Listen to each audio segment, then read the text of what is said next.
मनात सुखाचा दिवा लावता आला तर रोजच समाधानाची दिवाळी साजरी करता येते. नमस्कार, मी सुवर्णा, तुमचं माझ्या चॅनेलमध्ये खूप खूप स्वागत आहे. पहा ना, आजचा दिवस हा आजच जगणं गरजेचं आहे आणि तो दिवस अगदी आनंदाने आणि भरभरून असा जगा. आजचं आयुष्य उद्यावर सोडू नका. आजचा दिवस आजच तो साजरा करायचा आहे. त्याच्यासाठी उद्याची वाट पाहू नका.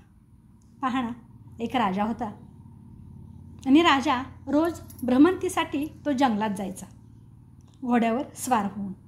अगदी त्याला ती सवय होती.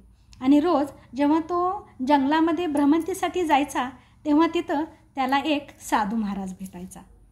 तो साधू महाराज, त्याची कपडे अगदी फाटलेली होती, अगदी फाटक्या वस्त्रात तो असायचा, अगदी मळलेल्या वस्त्रामध्ये असायचं.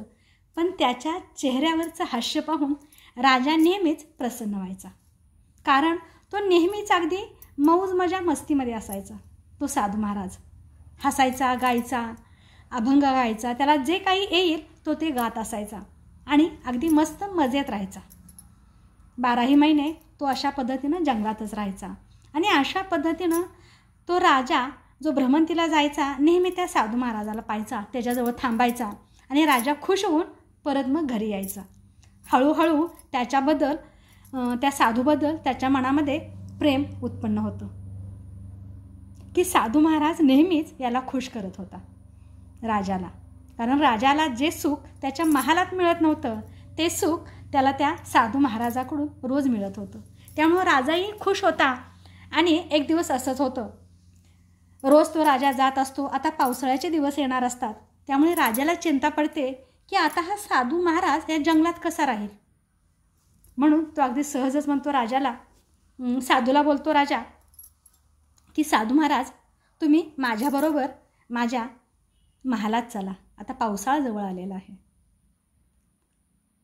साधू महाराज तात्काळ तयार होतो. चला म्हटल्यानंतर तयार होतो नव्हे तर तो साधू महाराज राजाच्या घोड्यावर जाऊन बसतो पटकन. राजाच्या मनामध्ये शंका येते. राजाला असं वाटलं होतं, मी साधू महाराजाला चला म्हटल्यानंतर तो त्याचं जे आयुष्य आहे, जीवन आहे, तो सोडणार नाही असं त्याला वाटलं होतं की नाही वगैरे म्हणेल तो. मग मी त्याच्या पाया पडेन, गिडगिडीन त्याच्या पुढे, माफी मागेन की चला म्हणून त्याला विनंती करेन आणि मग तयार होईल. तर असं काहीच होत नाही. पटकन तो तयार होतो आणि घोड्यावर जाऊन बसतो. राजालाही आश्चर्य वाटतं.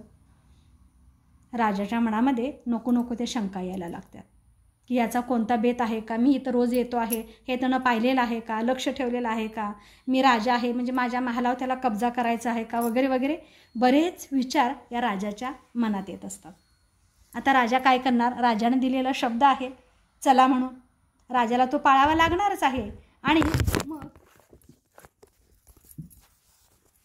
हा राजा काय करतो, त्याला घेऊन जातो. आणि काय होतं पहा, महालात गेल्यानंतर अगदी राजेशाही थाटामध्ये हा साधू महाराज राहायला लागतो. राजाची कपडे, राजाची वस्त्र, राजाचे नोकर चाकर सगळ्याचा तो सांभाळ करतो. म्हणजे सगळे आपले असे सांभाळत होतो, समजतो. राजा ते सगळं पाहून चकित होतो. 6 महिने झाले असंच याचं वर्तन चालू आहे. राजाला वाटलं कदाचित हा बदलेल, पण याच्या वर्तनात कोणताच बदल होत नाही. राजाच्या मनात भलतीच शंका यायला लागते. एक दिवस 6 महिन्यानंतर राजा त्या साधू महाराजाकडे जातो आणि त्याला विचारतो. आता मग तो काही नाही, आपण याला काही प्रश्न विचारायचं आणि ठरवतो. त्या साधूकडे जातो. राजा विचारतो, तुझ्यामध्ये आणि माझ्यामध्ये काय फरक आहे. महाराज म्हणतो, फरक आहे तो फरक, पण मी तुला आत्ता नाही सांगणार, फरक मी तुला उद्या सकाळी सांगेन. ठीक आहे राजा बोलतो. राजा महालात जातो. राजाला कुठे झोप येते. आता हा सकाळी काय सांगणार आहे. रात्रभर राजा त्या विचारातच. साधू महाराज इकडे आपला निवांत झोपलेला असतो, त्याला कुठलीच चिंता नसते. रात्रभर तो विचारात राहतो राजा, आता हा मला काय सांगणार आहे, सकाळी कोठे घेऊन जाणार आहे. आणि होते सकाळ उजाडते. ज्या वेशात साधू महाराज आला होता ना राजाच्या महालात, तोच वेश तो परिधान करतो. जुना कळकट्ट मळकट्ट फाटलेला तो ड्रेस घालून. आणि म्हणतो साधूला, राजाला म्हणतो चला मी तुम्हाला सांगतो. राजा त्या साधू महाराजाकडे त्याला नवल वाटतं, एवढं सगळं ऐश्वर्य असताना, एवढे सुंदर ड्रेस दिले असताना त्यानं त्याचाच पेहराव का घातला. राजा काहीच बोलत नाही आणि दोघे मग चालायला लागतात. चालत जातात, बऱ्याच अंतर चालत जातात. राजाचे पाय अगदी दुखायला लागतात, तरीसुद्धा तो साधू महाराज काही सांगायला बोलत नाही. राजा थांबतो. राजा म्हणतो, आपण बरंच पुढे चालत आलेलो आहे, सांगा ना काय फरक आहे. साधू म्हणतो, इथं नाही, अजून चला पुढे चालत जाऊया. आणि पुढे पुढे चालत जातात. पुढे चालत गेल्यानंतर राजाच्या मनामध्ये बरेच प्रश्न यायला लागतात. आता तरी सांगा. साधू महाराज सांगतो, फरक तुला ऐकायचा आहे, सांगायचं आहे.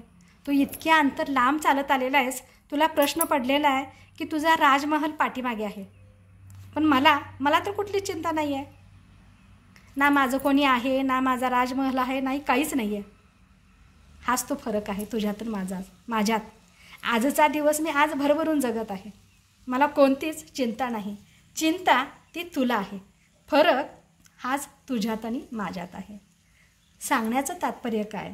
आजचा दिवस हा आजच जगा. तो उद्यावर सोडू नका. कोणतीच चिंता करू नका. मस्त मजेत जगायचं आहे. नाहीतर आपण चिंतेपायी आजचं सुखसुद्धा आपण गमावून बसतो. धन्यवाद. विचार कसे वाटले अवश्य सांगा. स्वस्थ रहा, मस्त रहा, मजेत रहा, आनंदी रहा, उत्साही रहा. आणि व्हिडिओला लाईक, शेअर आणि सबस्क्राईब केलं नसेल तर जरूर करा. धन्यवाद.